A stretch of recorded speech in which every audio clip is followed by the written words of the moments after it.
It is a phenomenon that we see during and even before this war. Commanders from Western nations running or training units in East and Southeast Asia that may not belong to their nation or empire. Each has its own backstory. Here are a few of them.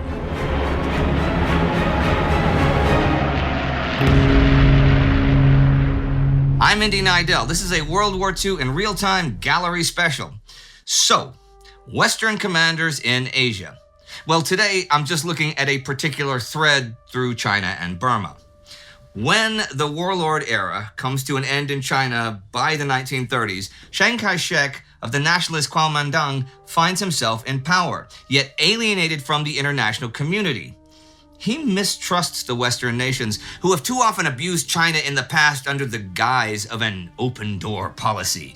And with the anti-communist purges, he has to cut most of his ties with the Soviets as well. However, facing both a communist insurrection in the countryside and the threat of Japanese military invasion, Chiang is in desperate need of international support and military know-how. At first, he turns to Germany. Enter General Alexander von Falkenhausen.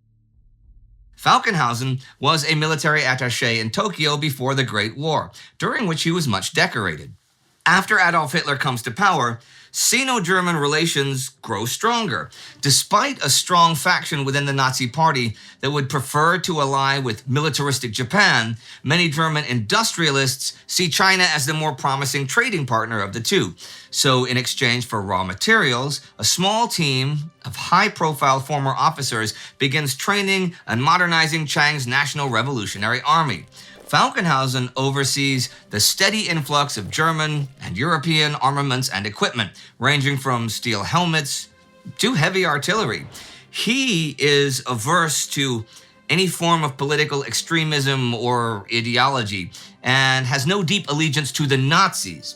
His cultural open-mindedness, however, makes it easy for him to create a close professional relationship with the Chinese generalissimo. By 1937, when tensions between China and Japan escalate into full-scale war, Falkenhausen orders Chiang to resist the Japanese with an elastic defense, believing that the German emphasis on war of maneuver is a perfect match for the resilient yet technologically under-equipped Chinese troops. For example, the Chinese learned from the Germans how to stealthily move large forces by night to avoid Japanese air superiority, then to attack at dawn backed by concentrated artillery strikes. Most famous is the stand of the Chinese 88th Division during the Battle of Shanghai. The 88th is the first Chinese unit trained, equipped, and organized by Germans. And they not only halt, but actively force the Japanese troops back. Their staunch resistance in the battle for the Xi'an warehouse, in clear sight of the international neighborhood, stuns the Japanese, who must send in an overwhelming number of tanks and bombers in retaliation. Falkenhausen and his small band of German advisors remain close to the actual fighting, despite Berlin's orders not to get involved. Falkenhausen would not abandon his pupils, but he cannot help them avoid the disaster at Nanjing. The fall of that city and the destruction of the 88th soon allows the pro-Japan faction within the Nazi regime to take over. Military help to China ends, and Falkenhausen is recalled to Europe. So, with the Germans gone, and the Second Sino-Japanese War in full swing, Chiang Kai-Shek is once more looking for allies. From the Soviet Union, he gets some modern planes for his Air Force, but what he really needs for it is a professional to organize his units. Enter Lee Chennault. Chennault graduated from the Aviation Division of the U.S. Army Signal Corps in the teens and became a renowned pilot in the Army Air Service. He was even the team leader of an Army aerobatic team in the early 1930s, performing stunts in the skies. He is known as a reckless daredevil, though, someone who does not play well within a military hierarchy. By 1937, he has left the Army, partly from poor health, partly because of disputes with his superiors. Seeking new employment, Chennault arrives in China that same year. Under the supervision of Chiang Kai-shek's wife, Sun Mei-ling, the official leader of the Chinese Aeronautical Commission, Chennault's new job is to evaluate the combat strength of the Chinese Nationalist Air Force. But the outbreak of the full war with Japan in August turns what was just a 3-month job into a long-standing commitment. Chennault's experience and presence are invaluable to the Kuomintang, and he becomes chief air advisor to Chiang himself. He takes over the training of recruits to be modern fighter pilots. However, the superior Japanese Mitsubishis often slaughter the outdated Chinese biplanes in the skies over Shanghai. So Chennault takes it upon himself to strike a deal with the American manufacturer Curtiss, which leads to deliveries of new Hawk monoplanes. This is a major step up and seriously reduces pilot losses. On the side, Chennault recruits volunteers from other nations into his own independent air squadron. He wants Chiang to fight the Japanese with an aggressive eye-for-an-eye strategy. In retaliation for the bombings of Chinese cities, Chennault plans for air attacks that would hit the Japanese homelands. But such tough measures cannot be undertaken with a handful of volunteers and air bases so far from the coast. What they need now are the means to sustain a professional air force. Chennault and Kuomintang representatives meet bankers and generals in Washington. Although many within the U.S. military distrust Chennault, the American War Department is very much interested in keeping China alive and keeping them occupying Japan. The U.S. supplies Chiang with a Lend-Lease deal of 100 P-40 Tomahawk aircraft and aviation supplies. Chennault is also allowed to recruit Americans into his volunteer force. Around 300 American pilots and mechanics volunteer for the job. Of course, they will not be U.S. soldiers, but are instead ex-military men, adventurers, or simply tourists. Chennault builds up his own academy from scratch, and under his tutorship, the volunteer group is honed into an excellent and capable fighter unit known as the Flying Tigers. Although Chiang Kai-Shek can rely on U.S. supplies, that also means that new commanders from the West get involved as well. A new advisor is sent in to oversee and direct the Lend-Lease agreement, Joseph Stilwell. Joe Stilwell served in the Great War as a decorated intelligence officer. Before China, Washington had wanted him to lead an invasion of North Africa, but the rapid Japanese progress in Southeast Asia leads to concerns that China might soon become too weak to continue the fight. Since Stilwell served 3 tours in Beijing as a military attaché between 1935 and 1939, he seems to be the perfect man. He is to work closely with Chiang Kai-Shek and to organize a Chinese expeditionary force to fight under Allied command.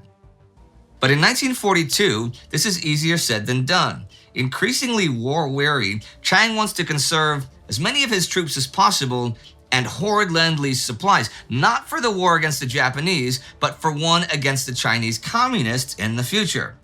But he has to deal with Chennault, who demands that the majority of the supplies should be given over to the Chinese Air Force, not the Army. And if there is one man who is the exact opposite character of the brash Chennault, it is the stoic Stilwell. Among his peers, he is well respected as a tough but fair leader, though a strict disciplinarian who bears the nickname Vinegar Joe for a reason. Known for his no-nonsense attitude, he understands the trials of the soldier and values independent tactical thinking on the battlefield. In February 1942, Stilwell, now Lieutenant General, is also appointed Deputy Commander in the China-Burma-India Theater, which is dominated by British command. The retreat of Allied forces out of northern Burma leaves over 7,000 British soldiers and civilians cut off and encircled. Only the intervention of the Chinese Expeditionary Force during the Battle of Yan'an saves them from capture. This is something of a personal validation to Stilwell, who believes the regular Chinese soldier, who's been fighting the Japanese by now for 5 years, is equal to the Western soldier.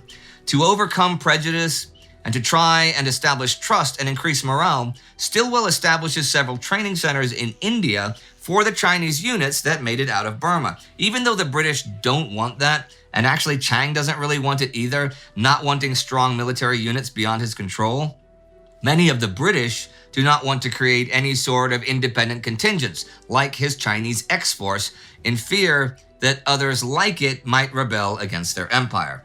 Stilwell makes no secret of his rather anti-British attitude. He especially despises what he thinks is useless pomp and ceremony, yet they must work together. The Burmese theater has been the British and Indian area of operations, where the American and Chinese only played a junior role, though fighting a common enemy. The British have some interesting leaders of their own out here, too. One who could not have been further from the image of a traditional British officer is Orde Wingate. He was the leader of the Gideon force that we saw in the Abyssinian campaign in East Africa. There, his units harassed Italian supply lines and attacked their outposts, often with unconventional means and using night attacks. Constantly on the move and far from the eyes of high command, Wingate developed a fondness for irregular warfare.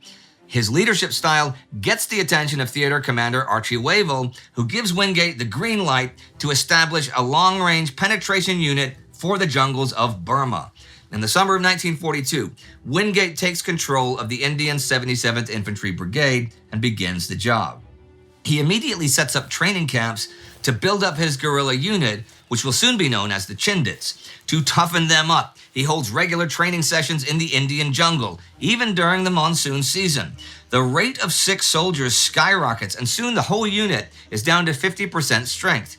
Even the tougher-than-nails Gurkhas are much affected by the harsh conditions of jungle warfare, yet Wingate is undeterred. He has an eccentric character, to say the least, and he's often seen eating raw onions, and he has no issue with inviting fellow officers into his tent while in his bath. He is a man made for the experience, and the jungle is a place where military regulations hold little sway. Here he leads by personal example, for which he is admired by his men.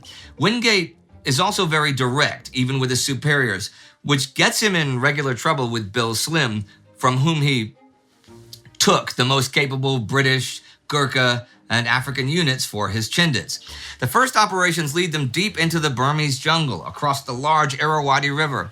The inhospitable area is torture to the men. Their supply drops are constantly intercepted by the Japanese, and the men suffer from exhaustion, illness, and the shortage of food. Wingate, however, is convinced that if the Allies are to take back Burma and win against the Japanese, it must be done with aggressive maneuvers, with boldness, and with tactics beyond the ordinary.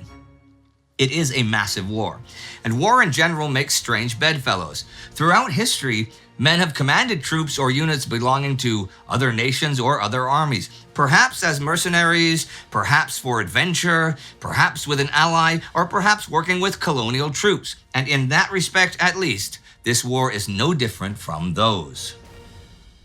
The warlord era in China is very interesting and very complicated. And if you want to see more about how Chiang Kai-Shek got to where he is, check out this episode from Between Two Wars Season 1 about just that. And if you want to learn more about what's going on at home in the warring nations, check out our On the Home Front sub-series. And do not forget to subscribe. And I will see you next time.